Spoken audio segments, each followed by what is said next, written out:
ಎಲ್ಲರಿಗೂ ನಮಸ್ತೆ. ನನ್ನ ಹೆಸರು ಕಾಂತರಾಜು. ನಮ್ಮದು ಊರು ದೆಬ್ಬೆಗದ್ದೆ, ಹಾನಬಾಳು ಹೋಬಳಿ, ಸಕಲೇಶಪುರ ತಾಲೂಕು.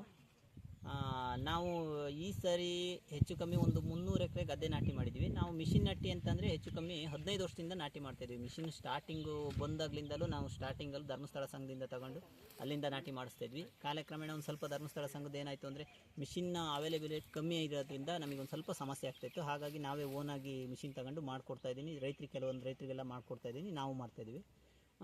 ನಮಗಿಲ್ಲಿ ಏನಾಗುತ್ತೆ ಅಂತಂದರೆ ಖರ್ಚು ಲೆಕ್ಕ ಹಾಕಕ್ಕೆ ಹೋದರೆ ಅರ್ಧಕ್ಕಿಂತ ಕಮ್ಮಿ ನಮಗೆ ಮಿಷಿನ್ ನಟ್ಟಿಲಿ ಉಳಿಯುತ್ತೆ.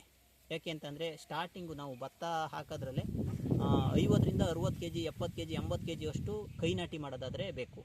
ಅದೇ ನಾವು ಮಿಷಿನ್ ನಾಟಿಗೆ 20 kg ಇದ್ದರೆ ಸಾಕು, ಒಂದು ಎಕರೆಗೆ ಮಾಡ್ಬೋದು. ಇನ್ನೂ ಕೆಲವೊಂದೆಲ್ಲ 15 kgವರೆಗೂ 15 kg 10 kgಲೇ ನಾವು ಒಂದು ಎಕರೆಗೆ ಸಸಿ ಮಡಿ ಮಾಡ್ಬೋದು. ಆಮೇಲೆ ಡಿಸ್ಟೆನ್ಸು ಇಲ್ಲಿ ನೋಡ್ಬೋದು ನೀವು ನೋಡಿ. ಇಲ್ಲಿ ನಾವು ನಾಟಿ ಮಾಡಿ ಕುಯ್ದಿರೋದನ್ನ ಈಗ ವೀಡಿಯೋ ಮಾಡ್ತಾಯಿದ್ದಾರೆ. ಇಲ್ಲೇನಾಗುತ್ತೆ ಅಂತಂದರೆ ಸಸಿಯಿಂದ ಸಸಿಗೆ ನಾವು ಎಷ್ಟು ಬೇಕಾದ್ರೂ ಅಂತರ ಮಾಡ್ಕೋಬೋದು. ಸಾಲಿಂದ ಸಾಲಿಗೆ ಅದು ಸ್ಟ್ಯಾಂಡರ್ಡ್ ಲೆವೆಲ್ ಇರುತ್ತೆ, ಒಂದು 11ರಿಂದ 12 ಇಂಚ್ ಇರುತ್ತೆ.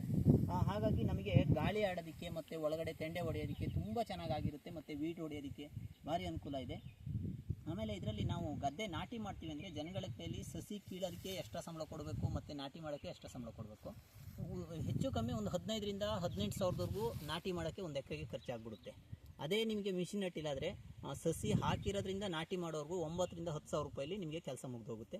ಮತ್ತು ಡಿಸ್ಟೆನ್ಸು ತುಂಬ ಇರೋದ್ರಿಂದ ತುಂಬ ಚೆನ್ನಾಗಿ ತೆಂಡೆ ಹೊಡಿತವೆ, ತುಂಬ ಅನುಕೂಲ ಇದೆ. ಹಾಗಾಗಿ ಆಮೇಲೆ ಮತ್ತು ಮಿಷಿನಲ್ಲಿ ಕುಯ್ಯೋದಕ್ಕೂ ಅಷ್ಟೇ ತುಂಬ ಚೆನ್ನಾಗಿರುತ್ತೆ. ಹಾಗಾಗಿ ನಮಗೆ ಮಿಷಿನ್ ನಟ್ಟಿಯಿಂದ ತುಂಬ ವರ್ತಿದೆ ಅಂತ ಹೇಳ್ಬೋದು. ತೆಂಡೆಗಳು ವರ್ತನೂ ತುಂಬ ಚೆನ್ನಾಗಿದೆ. ಇಷ್ಟು ಹೇಳೋಕ್ಕೆ ಇಷ್ಟಪಡ್ತೀನಿ.